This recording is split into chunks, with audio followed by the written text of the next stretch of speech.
Ujambo na karibu. Hiki ni kisa kinachozua mjadala mkubwa kuripotiwa kutokea nchini Kenya baada ya mwanaume kudaiwa kumkuta mke wake akiwa ndani ya nyumba yao akiwa pamoja na mwanaume mwingine. Tukio hilo limezua hisia kali na mijadala mikubwa kwenye mitandao ya kijamii. Kwa mujibu wa video inayosambaa mtandaoni, mume huyu anaonekana akimkabili kijana huyu aliyedaiwa kuwa ndani ya nyumba wakati alipowasili bila kutarajiwa.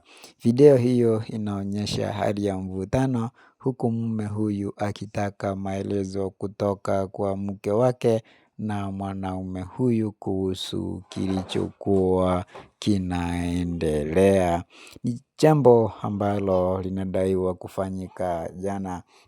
Kulingana na hayo inasemekana ya kwamba mashuhuda walidai kuwa hisia zilikuwa kali wakati wa makabiliano hayo, huku mume akionyesha mshtuko na masikitiko kutokana na hali aliyokuwa nayo. Mwanaume huyu mwingine ambaye baadhi ya watumiaji wa mitandao ya kijamii wamemtaja kuwa ni kijana wa kizazi cha Gen Z na mhasibu alijaribu kujitetea wakati wa tukio hilo.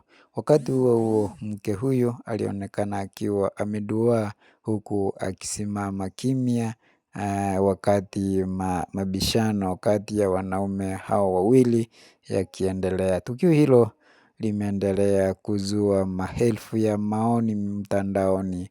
Baadhi ya wakenya wamemwonea huruma mume huyo huku wengine wakitoa wito kwa umma kutokukimbilia kutoa hukumu kwa kutegemea video ya mtandaoni pekee. Kumbuka ya kwamba mume huyu inasemekana kwamba ni mhubiri na ni kama alienda kuhubiri mahali na mke wake akatumia nafasi hiyo, kitu ambacho kimesambaratisha familia hiyo. Kwa hivyo mwanaume huyu inaonekana atamfukuza huyu mke kwa hizo tabia ambazo ameonyesha. Kijana mwenye wa Gen Z ambaye ni sharubaru alikuwa anafanya kazi yake vilivyo, naye pia alionekana kuduwaa sana na mke huyu kipindi ambacho wamefumaniwa kwenye nyumba. Ni hayo tu kwa sasa,